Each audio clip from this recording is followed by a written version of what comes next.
धम्म सवन कालो अयं भदन्ता, धम्म सवन कालो अयं भदन्ता। ही धम्म सवन करण्याची, हा धम्म श्रवण करण्याचा, अधिकाधिक धम्म श्रवण करण्याचा हा कालावधी, हा वर्षावासाचा कालावधी। कालेन धम्म सवनम एतं मंगलम उत्तमम। याचा भावार्थ, याचा अर्थबोध असा होते की योग्य काळी आणि योग्य समयी धम्म श्रवण करणं, सवन करणं हे उत्तम मंगल आहे। या उत्तम मंगलाच्याच दिशेनं महान कारुणिक तथागत अरहंत सम्यक संबुद्धांनी सुआख्यात केलेला सरळ मार्गी निब्बाण या महान परम सुखाकडे घेऊन जाणारा सद्धम्म आणि या सद्धम्माचा अथकपणे अविरतपणे प्रचार आणि प्रसार करणारा भगवंताचा त्यागीशील संपन्न आर्य श्रावक संघ। बुद्ध, धम्म आणि संघ या 24 गुणांचं स्मरण करून देवानंद प्रियदर्शी महान सम्राट अशोक मौर्य आणि बोधिसत्व विश्वरत्न युगंधर डॉक्टर बाबासाहेब आंबेडकर या तीनही महापुरुषांना तिवार अभिवादन पंचांग प्रणाम करून या रमाई बुद्धविहार नाचनगाव पुलगाव परिसरातील माझ्या समक्ष उपस्थित सर्व श्रद्धाशील बौद्ध उपासक तसेच उपासिकांना सविनय नमो बुद्धाय आणि जय भीम। बुद्ध आणि त्यांच्या धम्मग्रंथाचं या ठिकाणी जे पठण चालू आहे त्या पठणाचाच एक भाग म्हणून धम्मदीक्षेची मोहीम, अनाथ पिंडकाची धम्मदीक्षा किंवा मग अहिंसक अंगुलीमालाची धम्मदीक्षा किंवा प्रवज्या हे प्रकरण पुढे आहेच आपलं धम्मदीक्षेची मोहीम या अंतर्गत। परंतु पौर्णिमेचं महत्व म्हणून आज ते सांगणं महत्वाचं आहे। पौर्णिमेचं महत्व म्हणून बौद्धांचे खरे सण 12 महिन्याच्या 12 पौर्णिमाच आहे। मी नेहमी पौर्णिमेचे महत्व समजून सांगत असताना हा शब्द नेहमी प्रयोजन करत असतो, वारंवार सांगत असतो की बौद्धांचे खरे सण उत्सव 12 महिन्याच्या 12 पौर्णिमाच आहे। त्याच्या पलीकडे आपले कोणतेही सण उत्सव नाही। हिंदू ब्राह्मणी सण ही आपली सण नाही आहेत। या जगातला किंवा या भारतातला कुठलाही ख्रिश्चन बांधव कुठलेही हिंदू ब्राह्मणी सण उत्सव साजरे करताना दिसत नाही। या जगातला कुठलाही ख्रिश्चन म्हणा किंवा मुस्लिम बांधव म्हणा हिंदू ब्राह्मणी सण साजरे करताना दिसत नाही। मग आपण बौद्धांनी का ते साजरे करावे? तर जेवढे काही सण आहेत हे सण प्रतिक्रांतीच्या रूपाने तयार झालेले आहेत। तर आपले खरे बौद्धांचे सण 12 महिन्याच्या 12 पौर्णिमाच आहे आणि या 12 महिन्याच्या 12 पौर्णिमाच आपले बौद्धांचे खरे सण उत्सव का आहे? तर प्रत्येक पौर्णिमा बुद्धाच्या जीवनाशी संबंधित आहे, निगडित आहे। बुद्धाच्या जीवनाशी संबंधित आहे, निगडित आहे। बुद्धांच्या जीवनामध्ये किंवा बुद्धांच्या काळामध्ये जो आर्य श्रावक भिक्खू संघ होता त्यांच्या जीवनाशी निगडित या प्रत्येक 12 पौर्णिमेचं महत्व आहे। म्हणजे बुद्धाच्या जीवनामध्ये अशी एखादी काहीतरी घटना घडलेली आहे। जसं आपल्याला माहित आहे वैशाख पौर्णिमा म्हटलं तर किती सारा घटना आहे, वैशाख पौर्णिमेचं किती महत्व आहे। म्हणजे प्रत्येक पौर्णिमा बुद्धाच्या जीवनाशी, बुद्धाच्या भिक्खू संघाशी संबंधित आहे। आणि जी पौर्णिमा आहे, पौर्णिमा म्हणजे काय तर शुक्ल पक्ष म्हणतो आपण त्याला। शुक्ल पक्ष, शुक्ल म्हणजे काय तर पांढरा। म्हणजे पौर्णिमेचा पूर्ण चंद्र हा शीतल चंद्र पूर्ण होत असतो आणि म्हणून त्याला आपण पौर्णिमा म्हणत असतो। आणि अमावस्या म्हणजे काय तर ज्याला कृष्ण पक्ष म्हणतात। कृष्ण म्हणजेच काय, त्याला पालीमध्ये कन्न पक्ष म्हणतात। कन्न पक्ष म्हणजे अमावस्या आणि शुक्ल पक्ष म्हणजेच पौर्णिमा। तर या शुक्ल पक्षामध्येच प्रत्येक पौर्णिमा येत असते। आणि उद्याची जी पौर्णिमा आहे सावन पौर्णिमा आहे। श्र हा शब्द पालीमध्ये येत नाही। जसा तुम्ही श्री वगैरे लिहिता का नाही, श्री वगैरे, श्री आणि श्रा हा शब्द पालीमध्ये येतच नाही. पालीमध्ये सावनच म्हणतात, सावन. आता सावन हा शब्द जर म्हणला तर आपण म्हणतो सावन हा शब्द हिंदी वाटते, है की नाही? सावन हा शब्द हिंदी वाटते, पण सावन हा शब्द हिंदी नाही आहे. सावन हा शब्द पालीच आहे. श्रच्या ठिकाणी पालीमध्ये स म्हटलं जातं. तर हा सावन महिना किंवा धम्म सवन करण्याचा महिना, तर हा सावन भादो, याला सावन भादोही म्हणतात. असं भादो म्हणजे काय, तर धो धो पाऊस पडतो या श्रावण महिन्यामध्ये. अधिकची बरसात होते, मुसळधार बरसात होते, म्हणून याला सावन भादोचा महिना सुद्धा असं म्हटलं जातं.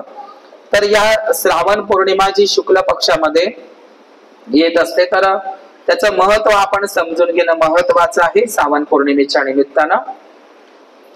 तर याला काही लोक नारळी पौर्णिमा सुद्धा म्हणतात, नारळी पौर्णिमा, किंवा काही लोक याला रक्षाबंधन दिवसही म्हणतात. म्हणजे आता बघा, रक्षाबंधन म्हणूनही साजरा केला जातो, नारळी पौर्णिमा म्हणूनही साजरा केला जातो, आणि बौद्ध धर्मामध्ये म्हणजे आपण बौद्धांच्या पद्धतीनं तो श्रावण पौर्णिमा साजरा करण्याचा प्रयत्न आपल्या पद्धतीने करतो, बौद्ध धर्मानुसार.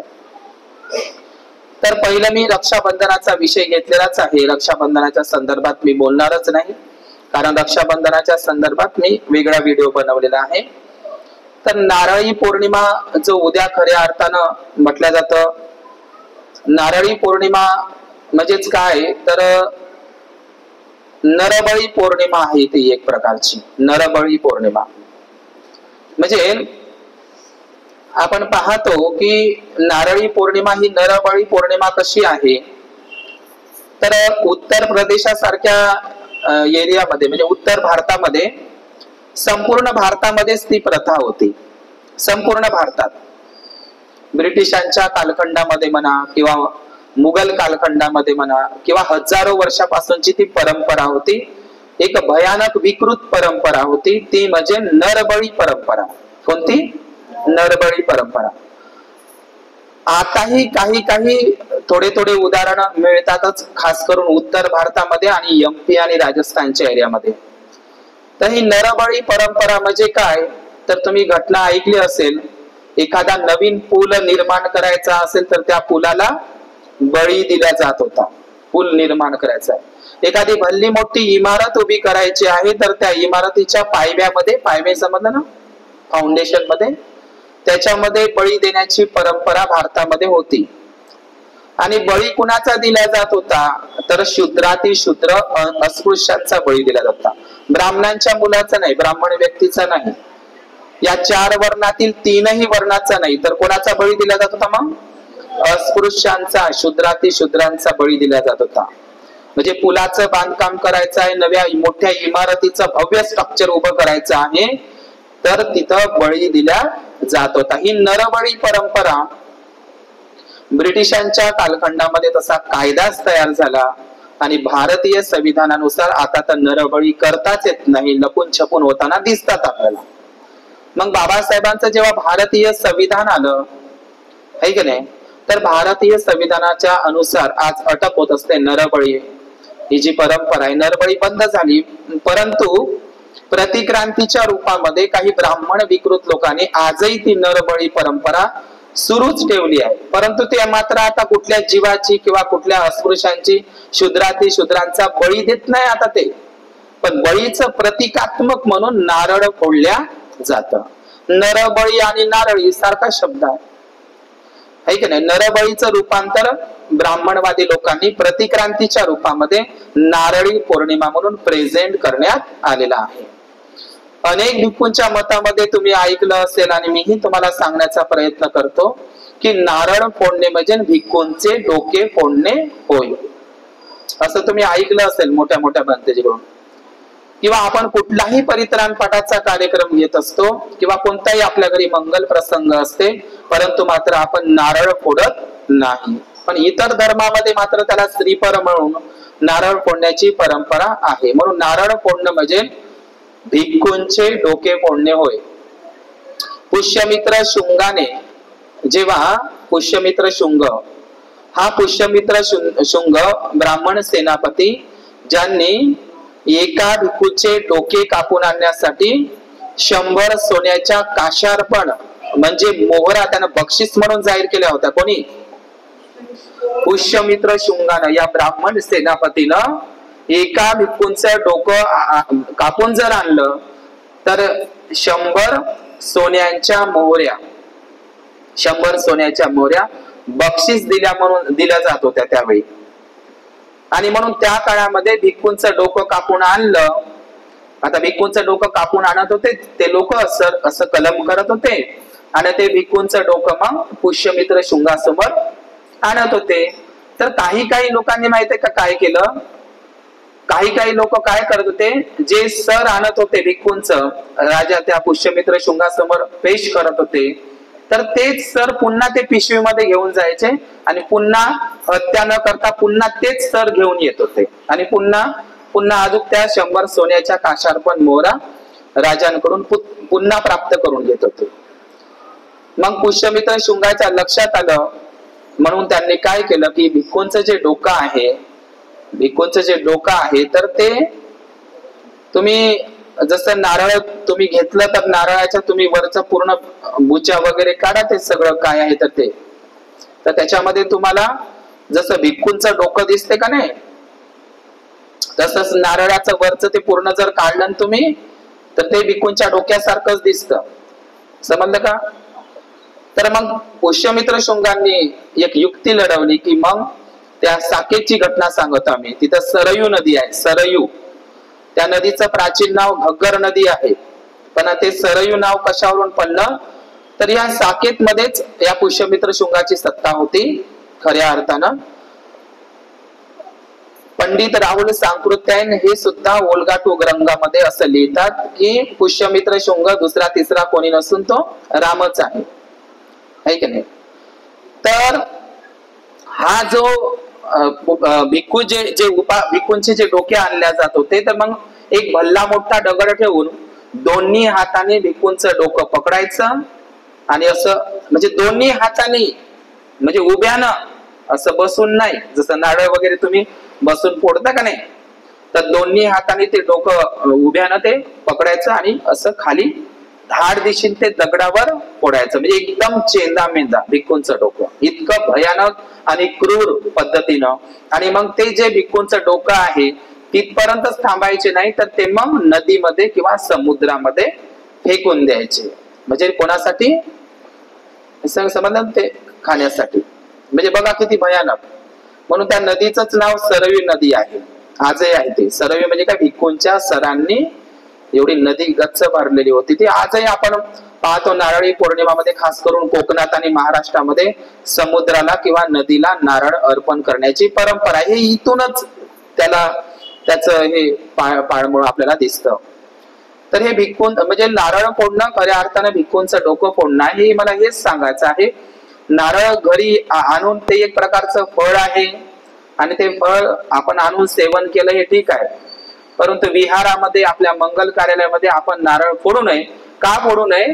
त्याला एक कारण आहे. प्रतिक्रांतीच्या रूपामध्ये, नरबळीच्या रूपामध्ये ब्राह्मणांनी ते नारळी पौर्णिमा चालू केली. म्हणजे आता नरबळी करता येत नाही, पण आता काहीतरी प्रतिकात्मक नरबळी म्हणजे नारळाचाच बळी, म्हणजे तेच त्यांना ठेवायचं नाही. नरबळी तर आता कमीत कमी नारळ पौर्णिमा, म्हणजे नारळी पौर्णिमा, अशा ही प्रतिक्रांतीच्या रूपामध्ये ही नारळी पौर्णिमा सुरू करण्यात आली. तर रक्षाबंधन या संदर्भात तर मी बोललेलोच आहो. खऱ्या अर्थानं शील आणि भारतीय संविधानच रक्षण करते, आहे की नाही. तर आणि खऱ्या अर्थानं जर आपण बघितलं तर सीमेवर राहणारा जो सैनिक आहे, आपल्या देशावरच्या सीमेवर राहणारा सैनिक, ज्याच्यामुळे आपण सुखाची आणि शांततेची झोप घेतो, निश्चिंत झोप घेतो. पण आपला जो सैनिक आहे, फौजी आहे की नाही, बॉर्डरवर सीमेवर तैनात असतो, रात्रभर पहारा देत असतो. तर काय तो देशाची रक्षा करत नाही? खऱ्या अर्थानं तर तो सैनिक आहे, जे या भारत देशाची प्रत्येक नागरिकाची, एका स्त्री म्हणून बहिणीचीच नाही तर प्रत्येक भारतीय नागरिकाची तो रक्षा करतो, सुरक्षा करतो, पहारा देऊन. त्याच्यासारखी रक्षा कोणीच करत नाही जर बघितलं तर, आहे की नाही. आणि म्हणून त्यांच्यामुळे आपण चांगली झोप घेत आहोत आणि व्यवस्थित राहत आहोत. त्या सैनिकाचा आपण आभार मानलं पाहिजे, त्याच्याविषयी कृतज्ञता व्यक्त केली पाहिजे, जो देशाचं रक्षा करते, एका स्त्री जातीची म्हणून नाही. तर आज आपण पौर्णिमेचं महत्व म्हणून अहिंसक अंगुलिमालाची गोष्ट या ठिकाणी घेणार आहोत. अहिंसक अंगुलिमालाची गोष्ट. तर ही अहिंसक अंगुलिमालाची गोष्ट ही सर्वांनीच ऐकलेली आहे. त्याच्यावरती सिनेमा आहे, मालिका आहे. साऊथ इंडियामध्ये तर खूप सारे सिनेमे अहिंसक अंगुलिमालावर निर्माणही झालेले आहे. तर अहिंसक अंगुलिमालाची कहाणी एखाद्या इतरही संप्रदायातील व्यक्तीला विचारा, इतरही, मग तो ख्रिश्चन असू द्या, जैन असू द्या, हिंदू असू द्या, भारतातल्या कुठल्याही जाती धर्म पंथाच्या माणसाला अंगुलिमाल नाव मात्र हे पक्क माहित आहे. बुद्धाच्या नंतर अंगुलिमाल हे म्हणजे हा शब्द ऐकलाच नाही भारतातला. भारतातल्या प्रत्येक व्यक्तीला अंगुलिमाल पात्र माहित आहे. इतकं फेमस आहे बुद्धाच्या नंतर, इतकं फेमस. भारतात तर आहे, पण बौद्ध राष्ट्रात तर आहेच आहे, परंतु भारतामध्ये मात्र अंगुलिमाल खूप फेमस आहे. तर या अंगुलिमाल ही जी कहाणी आहे त्याच्या नावामध्येच आपल्याला अंगुली अधिक माल किंवा माला सुद्धा आपण म्हणतो. परंतु त्यांचं जे जुनं नाव आहे का ते अहिंसक आहे. काय आहे? अहिंसक आहे. तर कोशल देशाचा जो राजा आहे, कोसलराज प्रसेनजित, यांची राजधानी श्रावस्तीमध्ये अहिंसकाचा जन्म झाला. अंगुलिमालाचा नाही, कोणाचा? अहिंसकाचा जन्म झाला. त्याच्या आईचं नाव आहे मैत्रायणी. काय नाव आहे? मैत्रायणी. महाराष्ट्रातील पहिला भिक्खू जो बुद्धाकडून प्रवचित झाला, महाराष्ट्रातला पुण्य नावाचा भिक्खू, त्यांच्या आईचंही नाव मैत्रायणीच आहे. आणि इथं अहिंसक अंगुलिमालाच्या आईचेही नाव काय आहे? मैत्रायणीच आहे. त्यांच्या वडिलाचं नाव गार्गी आहे. काही ठिकाणी गार्ग्य आहे, काही ठिकाणी भग्गव आहे, पण खऱ्या अर्थानं अंगुलिमालाच्या वडिलाचं नाव गार्गीच आहे. गार्गी. तर गार्गी आणि मैत्रायणी पुत्र अहिंसकाची ही गोष्ट आपण ऐकणार आहोत. आपल्याला गार्गी आणि मैत्रायणी हा शब्द जर उच्चारला तर काही लोक म्हणतात आमच्या वैदिक स्त्रिया आहेत, त्या विदुषी आहे. वेदामध्ये सुद्धा हे शब्द सापडतात, मैत्रायणी आणि गार्गी. वैदिक स्त्रिया, वैदिक महिला म्हणून त्यांची मान्यता आहे. तर गार्गी आणि मैत्रायणी हे शब्द प्रतिक्रांतीच्या नंतर चोरलेले आहे. समजलं का? गार्गी हा शब्द साचीचा सारखा एक स्तूप आहे, भरव स्तूप. भरव स्तूपामध्ये एक शिलालेख सापडलेला आहे, गागी पुतस्स. म्हणजे भरूचच्या स्तूप बांधणीसाठी गागी पुतस्स म्हणजे गार्गीच्या पुत्राने दान केलेलं आहे. गार्गी नाव भरूचच्या स्तूपांवर शिलालेखांमध्ये ते सध्याला कलकत्त्यामध्ये आहे. तर गार्गी आणि मैत्रायणी हे नाव वैदिक नाव नाही आहेत, ही बुद्धिस्ट नाव आहे बुद्धाच्या काळापासून. ते इतिहास आला म्हणून तुम्हाला माहिती असणं गरजेचं आहे. तर हा गार्गी आणि मैत्रायणीचा पुत्र ज्यावेळी अहिंसकाचा जन्म झाला त्या दिवशी सोसाट्यांचा वारा, तुफान, विजा कडकडत आहे आणि एक वेगळंच वातावरण त्यावेळी निर्माण झालं अहिंसकाच्या जन्माच्या वेळी. आपण बुद्ध आणि त्याच्या धम्मग्रंथामध्ये जर वाचतो तर अशित मुनी काय म्हणते? अशित मुनीने जे भवितव्य वर्तवलं होतं का नाही, एक जर हा राजभोगामध्ये जर रममान झाला तर हा एक राजा बनेल, चक्रवर्ती सम्राट बनेल. कोण? बुद्ध. नाहीतर हा कोण बनणार आहे? यांना जर संसाराची विरक्ती झाली तर हा सम्यक संबुद्ध बनणार आहे. आपण अशित मुनीचं वाचत आहोत. तर याच प्रकारची स्टोरी अहिंसक अंगुलिमालाची आहे. तर हा मोठा झाल्याच्या नंतर हा हिंसक बनणार आहे. काय बनणार आहे? हिंसक बनणार आहे. मग हिंसक बनणार आहे असं आता जसं अशित मुनीनं भवितव्य वर्तवलं तसंच त्यावेळी सुद्धा जे काही मुनी असतील त्या मुनीने तिच्या आईकडे आणि वडिलांकडे अहिंसकाच्या जन्माच्या संदर्भातलं हे भवितव्य वर्तवलं की हा हिंसक बनेल. काय बनेल? हिंसक बनेल. तो लोकांना ठार करेल अशा पद्धतीचं ते. आता गार्गी आणि मैत्रायणीला चिंता वाटू लागली, काळजी वाटू लागली आणि म्हणूनच गार्गी आणि मैत्रायणीनं या दोघाही पती पत्नीनं त्यांचं नाव हा हिंसक बनणार आहे असं सांगत आहे. तर ते आम्ही हिंसक बनणार नाही याच्यासाठी आम्ही त्याचं नाव अहिंसक ठेवू, म्हणजे त्याच्या मनावर ते बिंबल्या जाईल, नाही का नाही, म्हणजे ते खोटं ठरल्या जाईल, म्हणून त्याचं तो हिंसक निघेल असं जे भवितव्य सांगितलं जात आहे. तर म्हणून आम्ही त्याचं नाव अहिंसक ठेवू. अहिंसक म्हणजे कधीही हिंसा न करणारा, कधीही हिंसा न करण्याचं मनातही उत्पन्न न करणारा. आता हिंसा 3 प्रकारची सांगितली आहे बुद्धानं, काया वाचा मनाची हिंसा आहे. तर या अहिंसकाचा जन्म झाला आणि या अहिंसकाला त्यावेळी आपण बुद्धाने त्याच्या धम्मग्रंथामध्ये ऐकतो की सिद्धार्थ गौतमाच्या विद्यारंभाला कितीव्या वयात सुरुवात झाली? वयाच्या 8व्या वर्षामध्ये आहे ना बुद्धानेच धम्मामध्ये. तर या अहिंसकाच्या विद्यारंभाला म्हणजे शिक्षा ग्रहण करण्याला वयाच्या 8व्या वर्षापासूनच काय झाली? सुरुवात झाली. नीट लक्ष द्या, 8व्या वर्षामध्ये. आणि त्या काळामध्ये तक्षशिला होतच तक्षशिला, म्हणून जगातील प्राचीन विद्यापीठ हे तक्षशिला आहे. तक्षशिला आहे, पण त्याचं स्वरूप छोट होतं, पण त्याची पायाभरणी मात्र होतीच. आपण बौद्ध साहित्यामध्ये जर वाचलं तर या तक्षशिलामध्ये या अहिंसकाला ज्या त्या काळातली जी काही शिक्षा दीक्षा असेल, विद्या ग्रहण करण्यासाठी त्याला पाठवण्यात आलं. कोणाला? अहिंसकाला. तक्षशिलामध्ये. तक्षशिला सध्या पाकिस्तान मध्ये आहे. मी बौद्ध साहित्याचा अभ्यास करत असताना लक्षात घ्या तक्षशिलामध्ये कोण कोण विद्यार्थी शिकले त्या काळामध्ये आणि सोबत कोण शिकले मी त्याची नावं सांगतो. राजा प्रसेनजीत हा तक्षशिलामध्ये, राजा प्रसेनजीत, अहिंसक अंगुलिमाल, बंधुल मल्ल, महाली लिच्छवी आणि जीवक नावाचा वैद्य बुद्धाची सेवा करणारा, हे एकाच सोबत सहपाठी होते. तक्षशिलामध्ये सोबतच शिकलेले आहे. पुन्हा नाव सांगतो त्याचे, राजा प्रसेनजीत, दुसरं नाव अहिंसक अंगुलिमाल, तिसरा जीवक आहे, चौथा आहे महाली लिच्छवी, 5वा आहे बंधुल मल्ल. हे जे व्यक्ती आहे हे व्यक्ती तक्षशिलामध्ये एकच सहपाठी होते, म्हणजे सोबतच शिकलेले होते. हे ज्यांची नाव मी तुम्हाला घेतलेली आहे हे तक्षशिलाचेच विद्यार्थी होते, शिष्य होते. आणि एक गोष्ट लक्षात घ्या, हे जे तक्षशिला जे विद्यापीठ आहे, या तक्षशिला विद्यापीठामध्ये अहिंसकाची जी शिक्षा दीक्षा ज्यांनी केली होती त्यांचं नाव आहे मणिभद्र.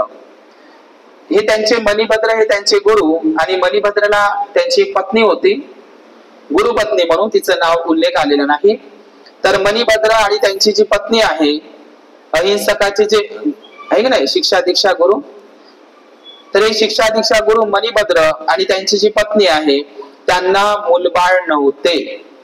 अहिंसकाचे जे गुरु आणि त्यांची जी पत्नी पुष्कळ दिवस लग्नाला झाले पण त्यांना मूलबाळ नव्हते. त्याच्यामुळे ते दुःखी होते, कष्टी होते आणि चिंतेतही होते. आणि या तक्षशिलामध्ये या मणिभद्रच्या या आश्रमामध्ये अहिंसकाला जेव्हा शिकवण्यासाठी पाठवण्यात आलं तर अनेक शिष्य वर्ग सुद्धा त्या ठिकाणी होतेच. आता अहिंसक इतका चांगला होता, खूप चांगला होता, म्हणजे तो दया प्रेम म्हणा, आणि सर्वात मोठी त्यांच्यामध्ये जो सद्गुण होता तो म्हणजे आज्ञाकारी होता तो, आणि खूप प्रतिभावान होता. गुरु त्याला जसं जसं शिकवायचे तर पटकन त्याच्या लक्षात यायचं, पटकन ध्यानात यायचं. इतर विद्यार्थ्यांपेक्षा तो कसा होता?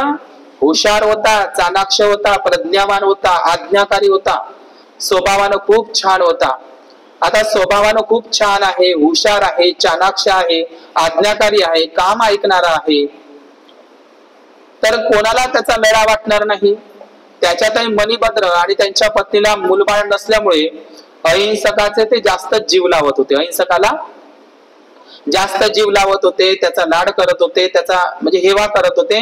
आणि असंच समजा की जणू काय ते आपल्या पुत्रा म्हणजे शिष्य कमी आणि पुत्रासारखंच अहिंसकाला मानत होते. कारण आपल्या पुत्राचं प्रेम ते कोणामध्ये बघत होते? मणिभद्र आणि त्यांची पत्नी गुरुपत्नी अहिंसकामध्ये बघत होते. अहिंसकाच्या रूपानं त्यांना असं वाटत होतं की आम्हाला स्वतःच तर मूलबाळ नाही, पण अहिंसकच आमचा पुत्र आहे, शिष्य कमी आणि पुत्र. आता त्याच्यामुळे त्याच्यात तो हुशार शिष्य, हुशार विद्यार्थी, त्याच्यामुळे इतर विद्यार्थी, इतर शिष्य अहिंसकाचा हेवा करत होती, ईर्ष्या करत होती द्वेष करत होती. आजही आपण पाहतो भारतामध्ये, भारतीय संविधान असून आताही, समजलं तुम्हाला? ऐकलं ना उदाहरण कोणाचं? रोहित वेमुला ऐकलं ना, ते पायल रोहतगी आज ते अजून आहे का नाही, आता आहे ते प्रकरण, ईर्ष्या करणारे लोक आहे का नाही. तर तिथेही ईर्ष्या करणारी जी मुलं होती ते ईर्ष्या करत होती, द्वेष करत होती आणि कुठले तरी कटकारस्थान रचून या अहिंसकाची बदनामी करायची, या अहिंसकाला खाली पाहण्याची वेळ उत्पन्न करायची म्हणून तिथल्या शिष्यांनी कटकारस्थान संगनमत केलं. कारण तो हुशार तर होता, त्याच्यामुळे हे एक. आणि दुसरी गोष्ट, गुरुचा आणि गुरु पत्नीचा तो जवळचा आहे, समजलं का? त्याच्यामुळे कटकारस्थान रचलं शिष्यांनी. आणि मणिभद्रला एक दिवस शिष्यांनी जवळ बोलावलं आणि म्हणत आहे, तुम्ही जेव्हा आश्रम मध्ये नसता, जेव्हा तुम्ही गुरुकुलामध्ये नसता, तर हा अहिंसक गुपचूप तुमच्या पत्नी जवळ जातो, आम्ही बघितलंय त्याला. समजलं तुम्हाला? म्हणजे अनाचाराचा, व्याभिचाराचा त्याच्या म्हणजे आहे हे, आता तुम्हाला समजलंच असेल. तर मणिभद्रीचा विश्वास बसत नाहीये काय की, अजिबात बसत नाही. कारण तो आज्ञाकारी आहे, हुशार आहे, परत अजिबात विश्वास बसत नाही. जे शिष्य सांगतात ते एक वेळा नाही, दोन वेळा नाही, तीन वेळा नाही, तो कानाडोळा करतो, तो विश्वास ठेवत नाही. कारण त्यांचा अहिंसकावर विश्वास असतो पूर्ण, तो लक्ष ठेवत नाही, त्या सांगण्यावर लक्ष देत नाही. परंतु मात्र एकच गोष्ट जर 10 वेळा सांगितली तर चांगला माणूसही शंका कुशंका न घेणारा आहे का नाही, तोही शंका घेतो, आहे का नाही, घेतो ना. त्यालाही वाटलं खरं तर नसन बा, खरं तर नसन बा, वारंवार सांगत आहेत. म्हणजे एवढा असूनही मणिभद्र ते गुरु अहिंसकवर शंका कुशंका उपस्थित करायला लागले. आणि मग त्या गुरुदक्षिणेचा जेव्हा वेळ आला, गुरुदक्षिणेची वेळ आली आणि सगळे शिष्य आपापल्या घरी परतत आहे.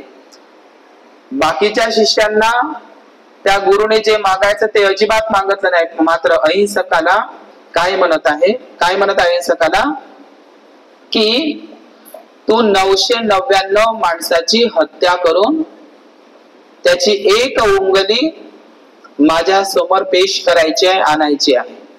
कोण म्हणत आहे असं?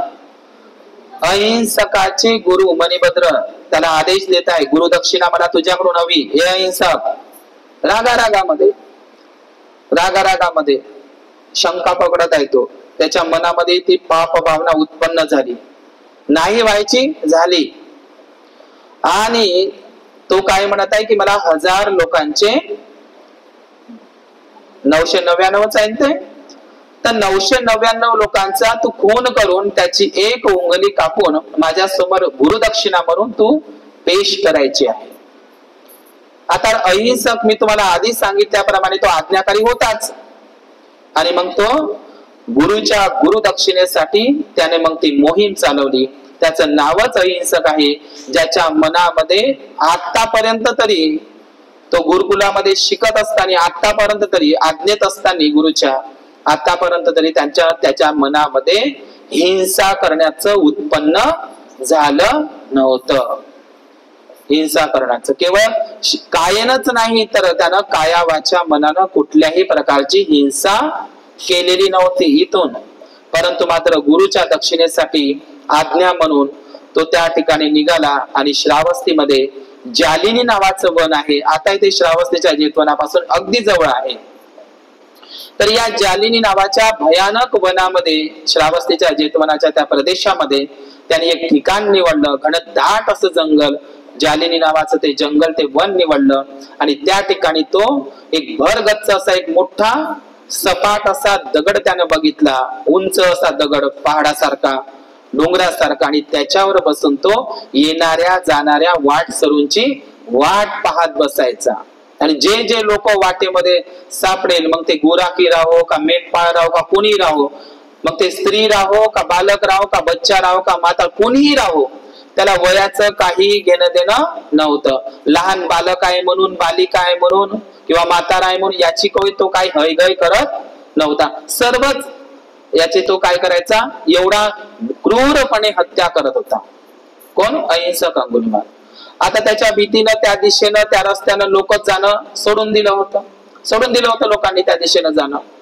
मग अहिंसक अंगुलिमाल काय करायची? त्याला गुरुदक्षिणा पूर्ण करायची आहे ना, तर तो श्रावस्तीच्या गावागावामध्ये खेड्यामध्ये सुद्धा शिरकाव करू लागला. समजलं का? त्याच्या दहशतीनं त्याच्या भीतीनं सगळी लोक दार बंद करून राहायचे.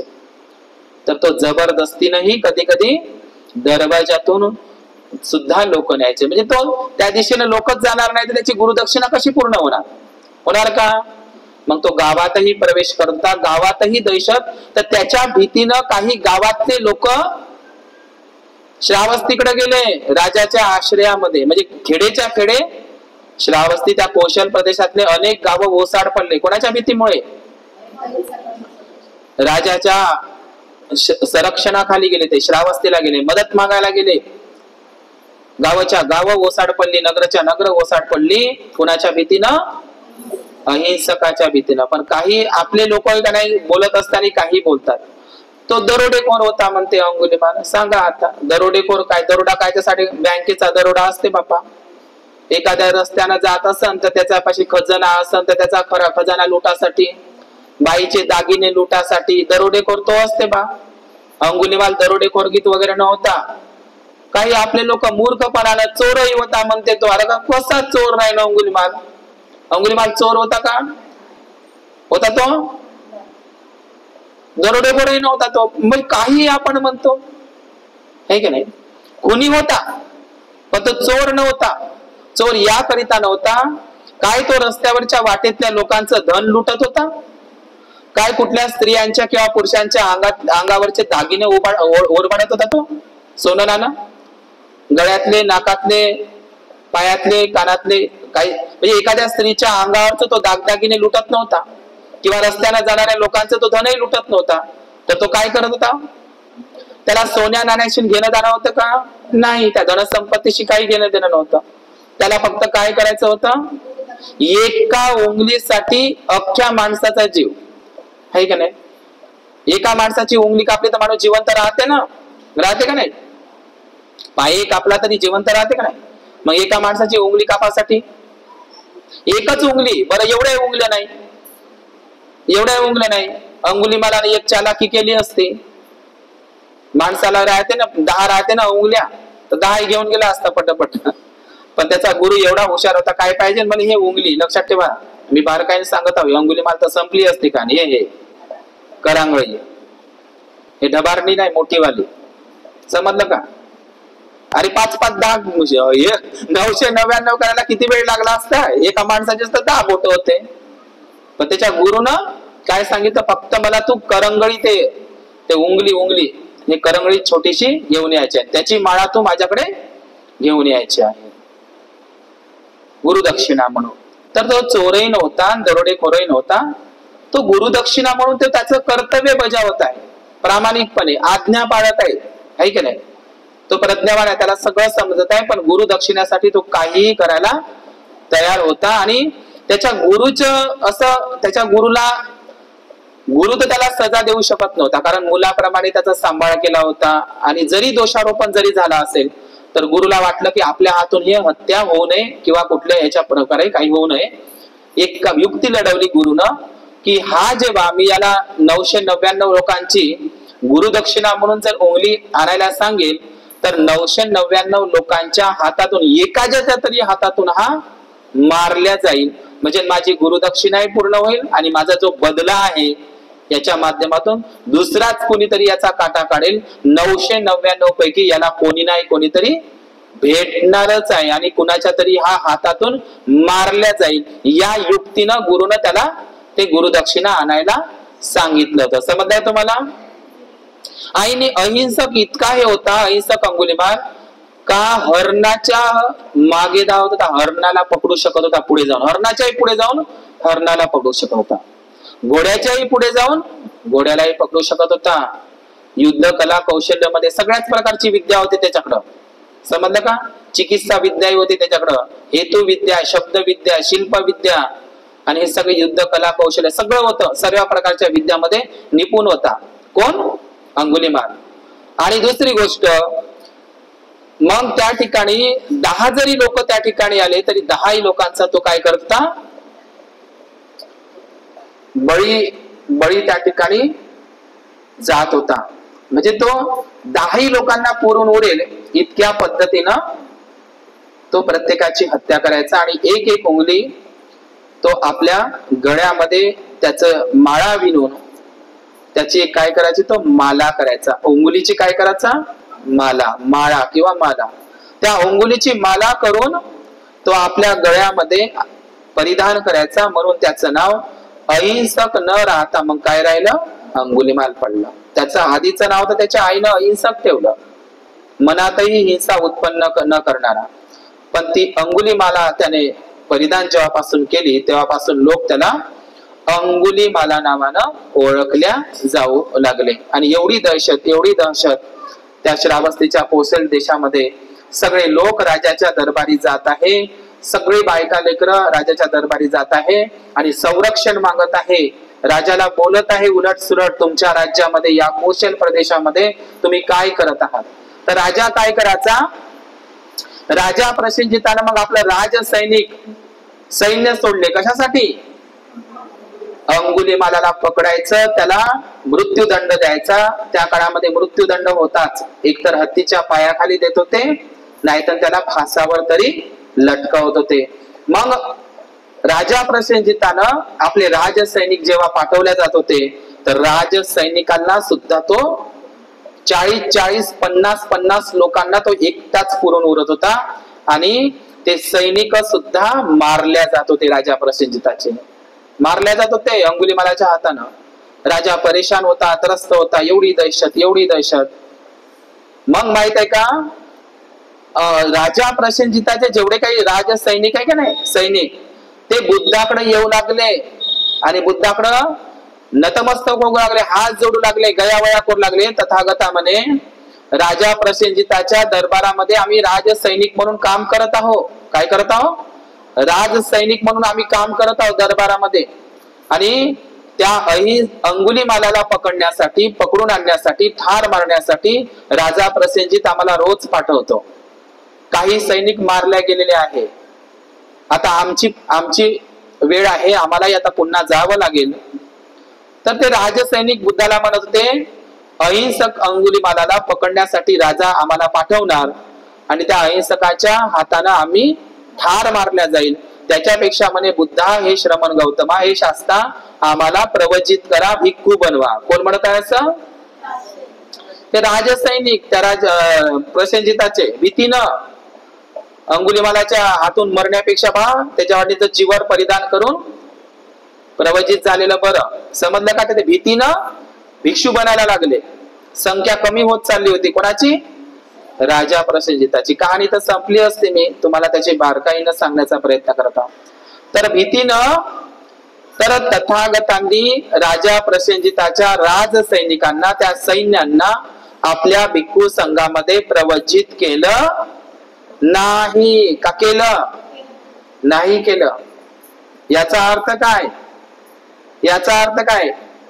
विनयाचा भाग आहे. राजसैनिकांना आजही विनयानुसार प्रवचित केल्या जात नाही, भिक्खू बनवल्या जात नाही. तो रिटायरमेंट झाला असेल तर भिक्खू बनवल्या जात. समजलं का. मग बुद्ध काय म्हणतात, कंप्लेंटी गेल्या तर बुद्ध म्हणतात, हे सैनिकांनो, तुम्ही राज्याचं रक्षण केलं पाहिजे, प्रांतांचं रक्षण केलं पाहिजे, तुम्ही युद्ध लढलं पाहिजे. राजाच्या दरबारात तुम्ही सैनिक आहात, तुम्ही सैनिक या पदावर आहात, तुम्ही भीतीनं नाही, तुम्ही राजसैनिक म्हणून राजाच्या राज्याचं रक्षण केलं पाहिजे. मी तुम्हाला संघामध्ये, भिक्खू संघामध्ये प्रवचित करणार नाही. आजही तो विनय आहे. आजही जर कोणी बॉर्डरवर, सीमेवर असेल तर त्याला एकाएकी धम्म प्रवचित करता येत नाही, कारण त्यानं देशाचं रक्षण केलं पाहिजे. समजलं का तुम्हाला. याचा अर्थ तुम्हाला असं समजत नाही का, बुद्धाला आहे का नाही, देश रक्षणासाठी सैनिकांनी लढलंच पाहिजे असं बुद्धाला इथं म्हणायचं आहे ना. देश रक्षणासाठी सैनिकांनी लढलंच पाहिजे, ती काही हत्या होत नाही, आहे का नाही. पण काही लोक म्हणतात असं जर असेल तर, आहे का नाही. असो, तो विषय आपण काही घेणार नाही त्या ठिकाणी. तर मग एवढी दहशत होती तर एक दिवस तथागत तथागतांच्या कानावरती वार्ता आली, भिक्खू लोकांनीही आणली आणि अनेक नागरिकांनी सुद्धा बुद्धांच्या कानावरती दहशत पसरली। त्यावेळी तथागत बुद्ध श्रावस्तीच्या जेतवनामध्ये उपस्थित होते। ठीक आहे ना, आपली कहाणी आपण विराम देऊयाच। तर वर्षावासामध्ये त्या जेतवनारामामध्ये असताना तथागत बुद्ध सकाळी सकाळी उठले, त्यांना ती वार्ता पोहोचली होती आणि आता 999 पैकी फक्त एकच उंगली पाहिजे नव्हती।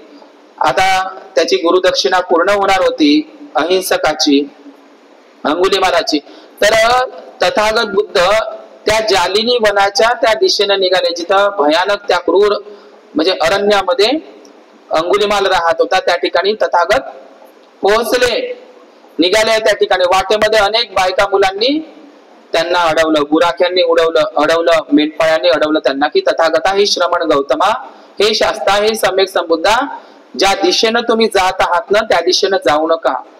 क्रूर कर्मा कोण आहे तिथं? अहिंसक आहे, तो तुम्हाला ठार मारेल।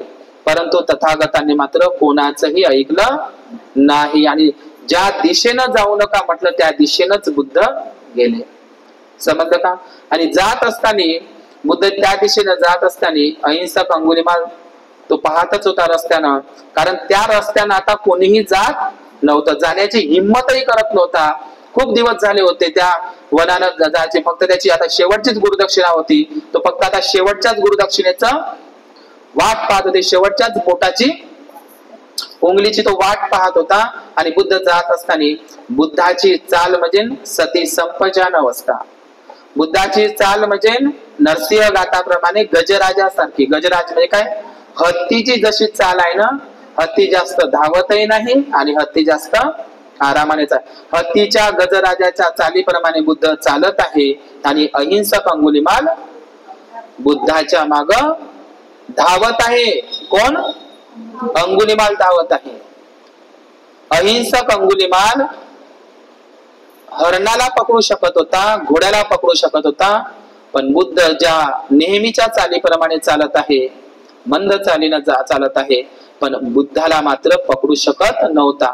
बुद्ध नेहमीच्या चालीप्रमाणे आणि अहिंसक अंगुलिमाल इतका धावत आहे, इतका धावत आहे, इतका धावत आहे, इतका धावत आहे, शेवटी अंगुलिमाल थकल्यासारखा झाला। शेवटी काय म्हणत आहेत म्हणजे धाव धाव, आणि बुद्ध आरामानच। तर अहिंसक अंगुलिमाल आवाज देतो, ए श्रमण कोण आहे? तर ए व्यक्ती थांब। थांबले बुद्ध। मग तर त्या ठिकाणी वाक्य आहे ते तुम्ही चित्रावलीमध्ये पाहिलं असेल। तर अहिंसक काय म्हणतो, तो अंगुलिमाल काय म्हणतो बुद्धाला? हे म्हणजे थांब, हे थांब, हे श्रमण गौतमा थांबतो। तर त्यावेळी अंगुलिमालाला उत्तर देत आहे बुद्ध, हे अंगुलिमाल, मी तर केव्हाच थांबलो आहो। हे अंगुलिमाल, मी केव्हाच थांबलो आहो, तू केव्हा थांबशील? तू केव्हा थांबवशील? हिंसा करणं, जीव घेणं, लोकांना मारून टाकणं, तू केव्हा थांबशील, केव्हा थांबवशील? कोण म्हणत आहे असं? बुद्ध म्हणत आहे अंगुलिमालाला, है की नाही? तर हे जे शब्द आहे, काही वार्तालाप झाला, बुद्धानं त्याला उपदेश केला, त्याच्यावर मैत्री केली, हे की नाही? म्हणून आहे ना गाथेमध्ये, उकीत खग्ग मती हत्त सुधारुनंत धावंती योजन पथ अंगुलिमालवंत इद्धि भी संखत मनो जितवा मुनिंदो तं तेजसा भवतु ते जय मंगल। उकीत म्हणजे काय? उकीत खग्ग, खग्ग म्हणजे तलवार, मती हत्त, हत्त म्हणजे हात। तथागतांनी आपल्या धम्म बलानं, इति बलानं, मैत्री बलानं त्या अहिंसक अंगुलिमालाला जिंकलं, है की नाही? जो योजनपथ तलवार घेऊन धावणाऱ्याही त्या अंगुलिमालाला त्याच्यावर विजय मिळवला आहे। तर हा अंगुलिमालांनी आपल्या गळ्यामध्ये जी माळा होती, तुम्ही कल्पना करा, है की नाही? सर्व प्राण्यांपेक्षा, म्हणजे प्राण्यांची गोष्ट सांग, सर्व प्राण्यांपेक्षा असं म्हटलं जातं, कुत्र्याच्या मांसाचा, म्हणजे कुत्रा जर मरण पावला तर कुत्र्याच्या मांसाचा भयानक दुर्गंध येतो, वास येतो। आणि कुत्र्याच्या नंतर सर्वात भयानक दुर्गंध वास कोणाचा येतो?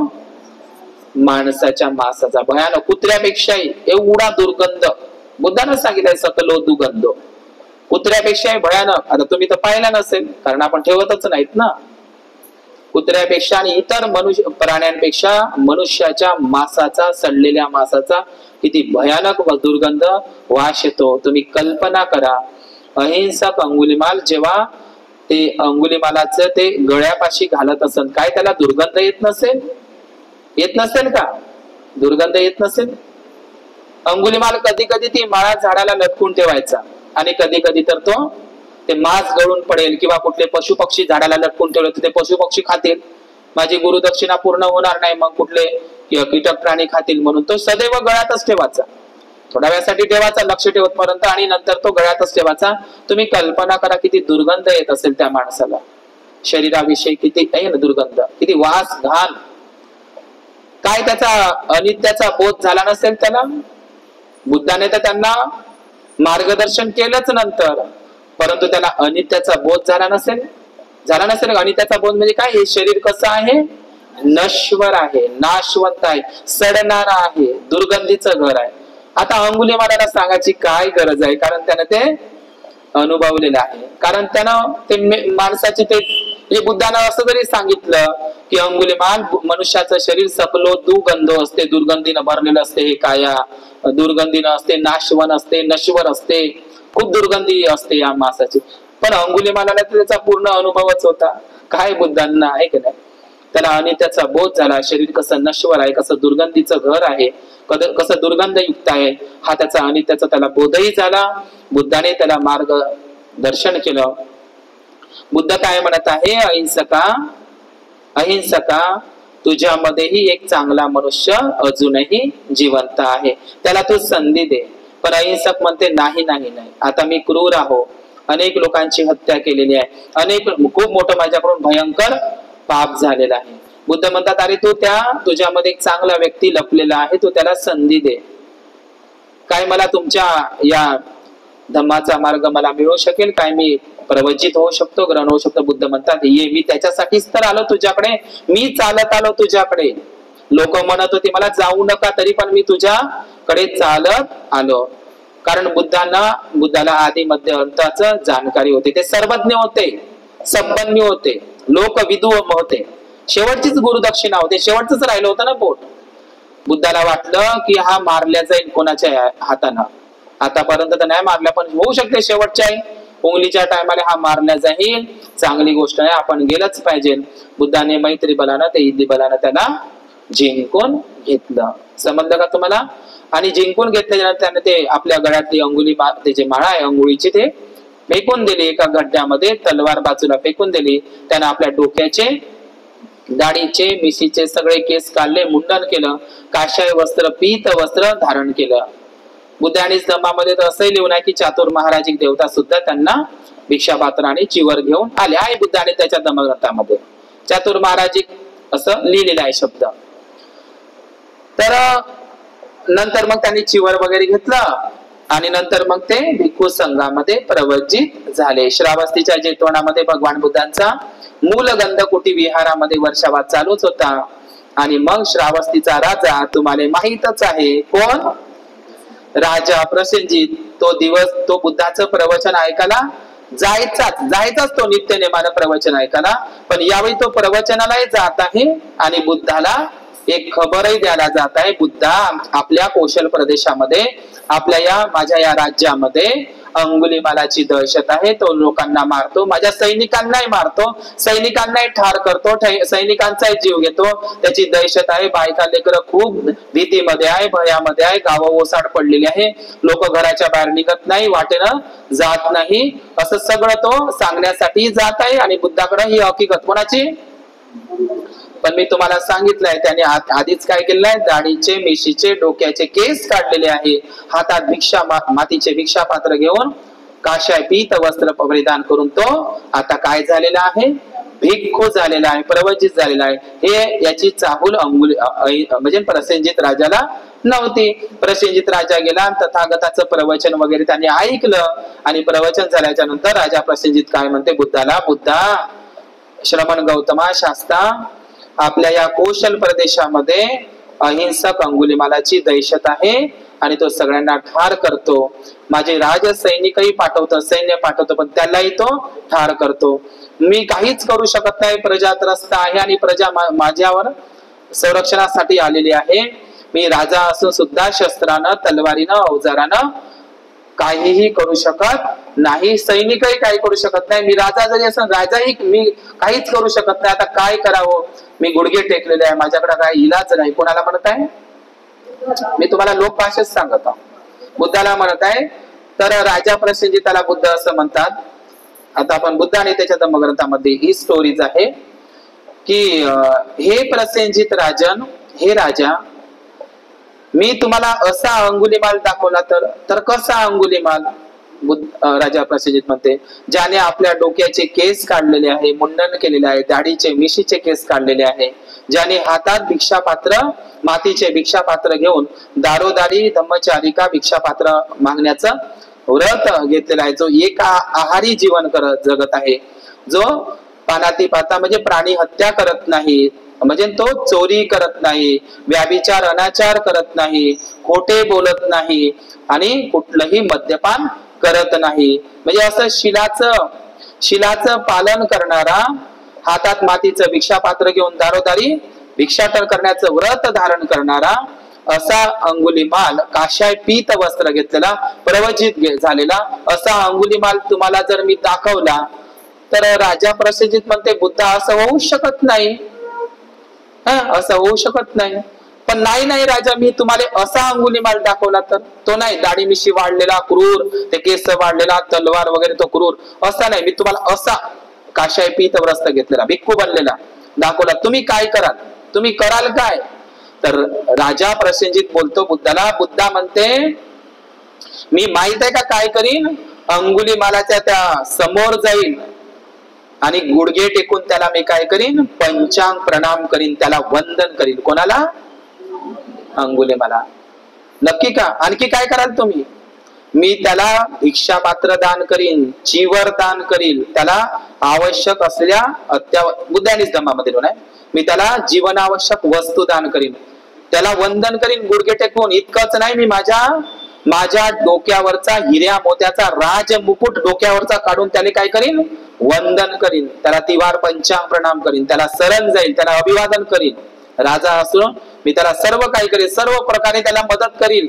जर तसं असेल तर मग बुद्ध काय करतात? राजा प्रसेनजित बुद्ध पुढे जातात. काही भिक्खू संघ आणि अहिंसक अंगुलिमाल त्या ठिकाणी ध्यानामध्ये बसलेले असतात. आता मला सांगा, तुमच्या घरच्या माणसाने जरी तुम्ही पाठवलं 10 दिवसाच्या चिवरामध्ये, तरी तुम्हाला ओळखता येत नाही तुमच्या घरचं लेकरू न तुमच्या घरचा माणूस. किंवा तुमच्या नाचन गावातल्या काही एखाद्या माणसाला एखादी दारू विक्रीचा धंदा करते किंवा एखादी गुंड आहे, त्याने खूप मोठे केस वाढवलेले आहे का नाही, अशा लोकांना तुम्ही 10 दिवसाच्या चिवरामध्ये पाठवा. बाया त्यालाही वंदन करते, म्हणजे चांगलाच दिसते तो, दाढी मिशीचे डोक्याचे केस काढले तरी, म्हणजे 10 दिवसात, एकाच दिवसातच म्हणाल तुम्ही. ओळखाली येत नाही. येते का ओळखाले? घरच्या माणूस ओळखाला येत नाही तुम्हाला? खरं तुम्हाला खोटं वाटते का? जवळ गेल्यानंतर मग चांगलं बारीक निरीक्षण केल्यावर दिसते आहे का ना माझा होय का नाही म्हणून. तर अहिंसक मग बुद्ध त्या राजा प्रसेनजिताला घेऊन गेले आणि ते बघ म्हणते ते त्यावेळी ते ध्यानावस्थेमध्ये होते. कोण? अहिंसक अंगुलिमाल. समजलं का? तर त्याने राजाकडे पाहिलं. कोण? आता तो असंही लिहिलेलं आहे बाबासाहेबांनी का राजा प्रसेनजित पोहोचला तरी त्याच्या डोळ्यावर त्याचा विश्वास बसत नव्हता. कोणाचा? राजा प्रसेनजितचा विश्वास बसत नव्हता. अंगाने हातही लावून दाखवलं बुद्धाने, हे दाखवलं हाच होय, तरी पुन्हा राजा प्रसेनजितानं त्या अंगुलिमालाला हात लावला न त्याला विचारते, तू खरोखरच अंगुलिमाला का? आणखी तो विचारते, तुझ्या माता आणि पित्याचे नाव काय? तुझ्या आई वडिलाचे नाव काय? असं म्हणतो का नाही आपण कधी कधी? तू म्हणत आहे याचं त्या आई वडिलाचं नाव सांग बरं बाबा, मग सांग बरं त्या काय. तर तू म्हणत आहे ना मी याचा आहे म्हणून म्हणतो का नाही आपण? असतं त्या आई वडिलाचं नाव सांगून मी ओळखतो. तर राजा प्रसेनजिताच्या दरबारामध्येच काम करणारा होता ना, राजपुरोहित होता त्याचा वडील. कोण? गार्गी. समजलं? त्याच्या राजपुरोहित होता, राजा प्रसेनजिताच्या दरबारामध्ये. तर सांग बरं म्हणते तुझ्या माता पित्याचे नाव काय सांग. कोणाला विचारताय? अंगुलीमाल भिक्खूला. माझ्या आईचं नाव आहे मैत्रायणी आणि माझ्या वडिलाचं नाव आहे गार्गी. आत्ता आहे म्हणते, बराबर आहे, होय तूच आहे. तर त्यानं खरोखरच आपल्या डोक्यातला हिऱ्या मोत्याचा राजमुकुट तो सरताज खाली ठेवला, अंगुलीमालाला वंदन केलं, त्याला अनेक प्रकारचे दानादी कर्म केलं, त्याला अभिवादन केलं, धन्य धन्य झाला कोण? राजा प्रसेनजित. आणि मग तर अंगुलीमाला तर वंदन केलंच, भिक्खू संघालाही प्रणाम केला आणि बुद्धाकडे आला. आणि राजा प्रसेनजितानं आपले गुडघे टेकवले, हात जोडले, बुद्धाला वंदन केलं. हे तथागता, हे शास्ता, हे करुणाकरा, आपण खरोखरच माझे सैनिक तलवार शस्त्र कोणीही जिंकू शकलं नाही, परंतु तुमच्या मैत्री बलानं, धम्म बलानं, तुमच्या इद्दी बलानं मात्र या क्रूर हिंसक असलेल्या अंगुलीमालाला तुम्ही तुमच्या मैत्री बलानं त्याला जिंकून घेतलेलं आहे. तथागता धन्य झालो मी. म्हणजे असं इतिहासामध्ये कधीही होणार नाही. 999 झालेल्या माणसालाही बुद्धाने बदलून टाकलं. अहिंसक, आधीच अहिंसक होता तो अंगुलीमाल झाला आणि पुन्हाही काय झाला? तो अहिंसकच झाला. पण त्याचं अंगुलीमाला नाव मात्र पूर्ण जगामध्ये फेमस आहे. कोणाचं? अंगुलीमालाचं नाव पूर्ण फेमस आहे. आणि हे अंगुलीमाल नावाचा भिक्खू पानसुकुलिक चिवर घालत होता. पानसुकुलिक म्हणजे काय?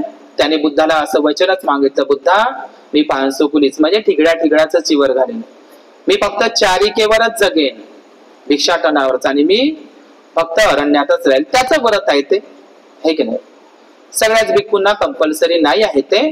आता काही भिक्खूंनी त्यावेळी ते ग्रहण केलेलं आहे. तर मग दुसऱ्या दिवशी अहिंसक अंगुलीमाल भिक्षाटन केल्याच्या नंतर समजलं ना, दुसऱ्या दिवशी मग ते श्रावस्तीला गेले. कोण? अंगुलीमाल. आपली कहाणी संपत आली. अंगुलीमाल श्रावस्तीला गेले. आता पूर्ण चर्चा झाली. राजाला माहित झाल्याच्या नंतर प्रजेला तर माहितच होणार आहे ना.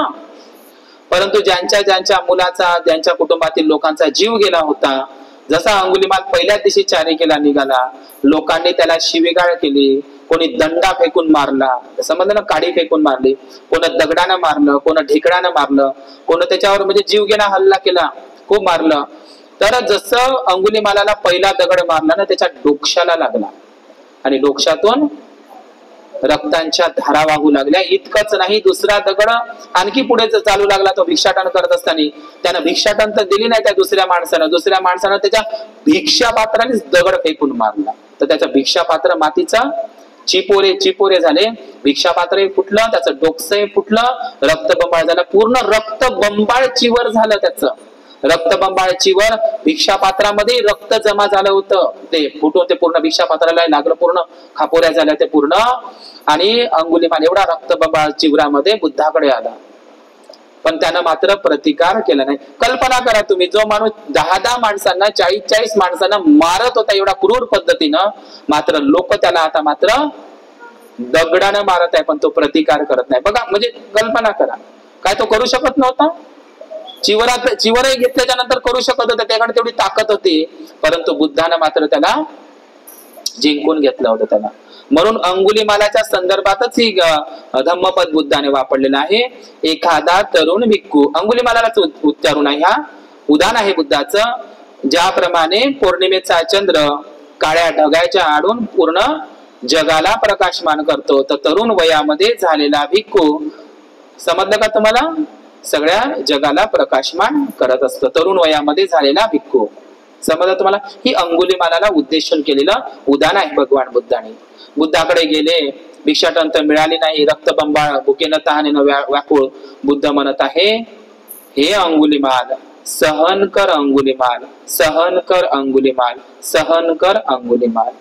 कारण कर्मविपाक, काही लोक म्हणते कर्मविपाक पुढच्या जन्मात भोगा लागल, पण अंगुलीमालाला बुद्ध म्हणतात, सहन कर, सहन कर, सहन कर, कारण तुला कर्मविपाक फेडावाच लागेल, त्याच्यातून कोणाचीही सुटका नाही. सहन कर. काय म्हणताय अंगुलीमालाला? सहन कर, सहन कर, सहन कर. काय अंगुलीमालालाच म्हणायचं आहे असं बुद्धाला? बुद्धालाच म्हटलंय का बुद्धानं? अंगुलीमालालाच म्हटलंय का सहन कर म्हणून? त्याला तर दगड मारले होते लोकांनी, रक्तबंबाळ केलं, तरी पण बुद्ध काय म्हणत आहे? सहन कर. दगड मारले, रक्तबंबाळ, सहन कर, सहन कर. काय अंगुलिमालासाठीच हे वाक्य बुद्धानं वापरले असेल का जगाच्या कल्याणासाठी असेल? सहन कर हे मनुष्या, सहन कर, सहन कर, सहन कर, है का नाही? सहन कर, है का नाही? याचा अर्थबोध खूप महान आहे. आणि हा अंगुलिमाल मग आजही लोक मान्यता आहे तशी बौद्ध राष्ट्रामध्ये अंगुलिमाल परित्य घेत असतात. एखादी स्त्री गर्भवती असेल तर सत्यक्रिया करतात, है का नाही? करतात ना, मान्यता म्हणून करतात. इतरही बौद्ध राष्ट्रामध्ये अंगुलिमाल परित्र घेतले जातात. म्हणून अंगुलिमाल बुद्धाच्या नंतर फेमस नाव जर या जगामध्ये असेल तर अंगुलिमालाचं. म्हणून अंगुलिमालाच्या अस्थिवर स्तूप श्रीलंकेमध्ये आहे. श्री अंगुलिमाल महारथ थेरा महास्तूपा. बुद्धानं 999 म्हणजे अंगुलिमाला 999 लोकांचं हे केलं होतं का नाही, तर तेवढेच छोटे छोटे धातू एका एका कलश मध्ये श्रीलंका देशानं केलेले आहे. एकच स्तूप बांधलेला आहे मोठा, एकच मोठा स्तूप आहे श्रीलंकेला, अंगुलिमाला महास्तूप असं तुम्ही पाहिलं तर तुम्हाला माहित पडेल. तर तिथे एकच भल्ला मोठा महास्तूप केला आणि त्या महास्तूपामध्ये जसा दीक्षाभूमीच्या अशा गोलगोल आतमध्ये गर्भगृहामध्ये एक म्हणजे 999 अस्थी अशा कलश मध्ये ठेवलेल्या आहे. आजही अंगुलिमालाच्या त्या 999 अंगुलिमालाच्याच अस्थी 999 भागामध्ये तिथे ठेवलेल्या आहे. पूजनीय आहे श्रीलंकेच्या विहारामध्ये. म्हणून अंगुलिमाल हा अहिंसक होता. अहिंसकाचा अंगुलिमाल झाला. पुन्हा येतो काय झाला, अहिंसक तर झालाच झाला, पण 999 खून करणारा व्यक्तीही अरहंत पदाला पोहोचला. समजलं का? तो कुठल्या निर्वाण गतीला गेला? बुद्धाला विचारत आहे भिक्खू लोक. बुद्धाच्या आधीच अंगुलिमालाचं महापरिणाम, तो सद्गतीला गेला, सुगतीला गेला, पण निब्बाणाचं सुख त्यानं चाकलेलं आहे. तो अरहंत झाला असं तथागत बुद्धांनी अंगुलिमाला विषयीचं उदाहरण काढलेलं होतं. आणि अशा प्रकारे श्रीमतो लोकनाथस धातू जलिता मुदन्नी जीन पुत्तंगुली मालास धातु गप्पे पतिथितम तम तेजमानं ददल्लमनं वदामहम अंगुलिमालम ध्रुपम. अशा पद्धतीने अंगुलिमाला विषयीची ही गाथा आहे. तर उद्याला जे पौर्णिमेचं महत्व आहे अंगुलिमालाची धम्मदीक्षा. उद्याचं पौर्णिमेचं महत्व मी अल्पशा भाषेमध्ये सांगतो. सुदत्त अनाथ पिंडकानं श्रावस्तीच्या जेतवनामध्ये 160 सूक्त मुखपाठ केले होते. त्यानं तुम्हाला ते एक सूत्र पाठ होत नाही, धम्मसूत्र. 160 सूत्र महादानी म्हणजे अनाथ पिंडकानं बुद्धासमोर म्हणून दाखवले होते, भिक्खू संघासमोर म्हणून दाखवले होते. 160 सूत्र त्यानं पाठ केले होते. अनाथ पिंडक म्हणजे काय? अनाथ पिंडक म्हणजे काय तर तो अनाथ लोकांना पिंडदान करता. पिंड म्हणजे अन्न शिजवत होता आणि गरीब लोकांना तो दान करत होता. पिंड अन्न म्हणून त्याचं नाव अनाथ पिंडक पडलं. अनाथ पिंडकाला 3 मुली होत्या, सुमना, चुल्ल सुमना, महासुमना. 3ही मुली धम्मवान होत्या. त्यांना सुदत्त अनाथ पिंडकांना महाकाल नावाचा एक मुलगाही होता. त्यालाही पैसे देऊ देऊ त्यानं भिक्षू बनवलं होतं. महाकाल नावाचा भिक्खू. 3 मुली होत्या. आणि सुदत्तासारखा महाउपासक, बुद्धाचा महाउपासक महाउपासिका विशाखा, तसा सुदत्त अनाथ पिंडक महाउपासक आहे. समजलं तुम्हाला? तर महादानी उपासक अनाथ पिंडकाची गोष्ट सगळ्यांना माहितच आहे. ज्यांनी बुद्धाला राजगृहावरून आमंत्रित केलं आणि राजगृहावर आमंत्रित करून बहिणीच्या गावी जातो आणि भगवान बुद्धाला वर्षावासासाठी श्रावस्तीला बोलावतो. त्यानंतर मग जेतवन, त्या सोन्याच्या मोऱ्या हातरून जेत राजाकडून ते जेतवन हासिल करत असतं आणि त्या ठिकाणी बुद्ध त्या ठिकाणी मग 25 वर्षावास करतात. 65 सुत्तांचा उपदेश तर भगवान बुद्धांनी एकट्या श्रावस्तीलाच केलाय. 65 सुत्त. जरी ते तोंडच्या बोलीनं जरी ते विकत घेतलं असेल तरी पण मात्र आजही अनेक गाथांमध्ये एवं मे सुतम एकं समयं भगवा सावत्यं विहरती जेतवने अनाथ पिंडकस्य आराम. हेच गाथा येते का नाही? हे का नाही? अनाथ पिंडकाचं नाव अनेक गाथांमध्ये, बुद्धांच्या अर्ध्याधिक गाथांमध्ये म्हणजे 65 गाथा भगवान बुद्धांच्या गाथांमध्ये अनाथ पिंडकाचा नावाचा उल्लेख होते. आणि म्हणजे 65 सुत्त भगवान बुद्धाने 25 वर्षावास जेतवनामध्ये सुदत्त अनाथ पिंडकाच्या केलेले होते सोन्याच्या मोहरातून. मग सुदत्त अनाथ पिंडकाचं एक महत्व आहे की त्यांनी 160 सुत्त श्रावण पौर्णिमेलाच म्हणून दाखवले. श्रावण पौर्णिमेलाच अंगुलिमालानं धम्मदीक्षा घेतलेली आहे. तिसरं महत्व आहे, मी ते सांगतो, या ठिकाणी थांबतो. तिसरं महत्व म्हणजे पहिली धम्म संगीती विश्व बौद्ध धम्म संगीती भरवण्यात आली होती. बुद्धांच्या महापरिनिर्वाणानंतर 3 महिन्यांनी ती भरवण्यात आली. सुभद्र नावाचा भिक्खू इकडे बुद्धाचा अंतिम संस्कार होतच नाही, तर सुभद्र म्हणते आता बरं झालं बुद्ध गेले, तर असं करू नका, तसं करू नका, हे करू नका, ते करू नका. बुद्ध लयच विनयाचं सांगत होते, बरं झालं बुद्ध गेले, तर काही भिक्खू नको, लढू नका. आता बुद्ध गेल्याच्या नंतर आपल्या जसं मनात येईल तसं आपल्याला वागता येईल. असं वाक्य महाकाश्यप भंतेजीनं ऐकलं. अंतिम संस्कार चालूच आहे. तर महाकाश्यपाला वाटलं नाही नाही नाही, बुद्धाची वाणी काय राहिली पाहिजे, सुरक्षित राहिली पाहिजे. म्हणून बुद्धाचं महापरिनिर्वाण होऊ दिलं आणि 3 महिन्यानंतर राजगृहाच्या वैभार पर्वतावर सप्तपर्णी गुफामध्ये 500 भिक्खूंना घेऊन 7 महिने धम्म आणि विनयाचं संगायन झालं. पहिली धम्म संगीती अजाशत्रूनं पूर्ण खर्च केला, अजाशत्रूनं भरवली. पहिली धम्म संगीती राजगृहाला भरवण्यात आली. 500 भिक्खूंनी सहभाग घेतला आणि 7 महिने ती चालली. धम्म आणि विनयाचं काय झालं त्या ठिकाणी, संगायन झालं. 84,000 गाथा एका सूत्रामध्ये त्याची रक्षा झाली. त्याला रक्षा सुत्तंग दिवस म्हणतात. आणि म्हणून लक्षात घ्या, पहिली धम्म संगीती अत्यंत महत्वाची आहे. आणि धम्म संगीतीचं महत्व म्हणून सर्वात जास्त 8 जे नियम आनंदानं लावून दिले होते बुद्धाला, 8 नियम लावून दिले होते. कोणते मी ते सांगितलं तुम्हाला, खूप मस्त आहे. 8 म्हणजे 4 नाही आणि 4 हो, 4 हो आणि 4 नाही. तर 4 म्हणजे 8 त्या नियमांपैकी शेवटचा नियम आनंदानं बुद्धाला सांगितला होता, मी तुमच्या सेवेमध्ये राहीन. कोणता नियम, तथागता तुम्ही कधीही प्रवचनाला बाहेर जर गेले, समजा प्रवचनाला बाहेर जर कुठे तुम्ही वेगळ्या प्रदेशामध्ये गेले, कोणाला उपदेश केला, कोणाला प्रवचन केलं, कोणत्या विषयावर केलं, कोणत्या व्यक्तीला केलं, कोणत्या उपासकाला केलं, कोणत्या प्रदेशात केलं, कोणत्या सुत्ताचा कोणतं मार्गदर्शन केलं, कुठल्या पद्धतीनं धम्मदेशना केली, तर तुम्ही तथागता मी जर तुमच्या सोबत नसेल तर तुम्ही आज कुठे कुठे काय काय प्रवचन केलं, कुठल्या विषयावर धम्मदेशना केली ते येऊन मला तुम्ही सांगायचं. समजलं का? बुद्ध नेहमी येऊन आनंदाला ते सांगायचे. समजलं का? तुम्ही म्हणा बुद्धाची वाणी सुरक्षित कशी राहिली, तर आनंदाला येऊन सांगायचे. आनंदाने ते पूर्ण लक्षात ठेवलं होतं. म्हणून आनंदाला सुत्तधर आनंद म्हणतात, सुत्तधर आनंद. आणि विनयधर उपाली, विनयाचं रक्षण, विनयामध्ये परिपूर्ण होता उपाली आणि सुत्तामध्ये आनंद. आनंदाने सांगितलं. भिक्खू म्हणत होते महाकाश्यप भंतेजी, हे आनंदा सांग बरं बुद्धानं काय सांगितलं होतं, ऐकलंय का तू? हे आनंद म्हणत होते, हे भंते मी असं ऐकलं आहे की तथागत बुद्ध या ठिकाणी हा उपदेश दिलेला आहे. आनंदाला सगळे सुत्त माहित होते, सगळं काही पाठ होतं. आणि विनयाचं संगायन उपाली भिक्खूंनी केलेलं आहे. आणि म्हणून विनय, धम्म आणि विनयाचं संगायन झालं, धम्म संगीती झाली. आणि म्हणजे त्रिपिटकाची रचना त्या ठिकाणी झाली मुखोद्गत पद्धतीनं. आणि नंतर तर श्रीलंकेमध्ये आलोक महावीरामध्ये झालेलीच आहे अशी ही त्याची. तर अशा पद्धतीनं ही धम्म संगीती ज्या ठिकाणी झाली ते म्हणजे इसवी सन पूर्व 483 मध्ये बुद्धाचं महापरिनिर्वाण झाल्याच्या नंतर 3 महिन्यांनी, मग ते 7 महिने चालली. तर ती सुरुवात झाली श्रावण पौर्णिमेला. पहिली धम्म संगीती अजाशत्रूनं भरवली, ठीक आहे. दुसरी धम्म संगीती वैशालीला भरली, वैशालीला वालुकाराम महाविहारामध्ये काला अशोक नावाच्या नागवंशी राजानं. तिसरी धम्म संगीती महान सम्राट अशोकाने भरली, पाटलीपुत्र पटण्याला अशोकाराम महाविहारामध्ये, मोगली पुत्र तिस्स त्यांचे सर्वेसर्वा. चौथी धम्म संगीती भरवली सम्राट कनिष्कानं काश्मीरला कुंडलवनामध्ये. या 4थ्या धम्म संगीतीमध्येच निर्णय घेण्यात आला बुद्धाची मूर्ती घडवायची म्हणून, ठीक आहे ना.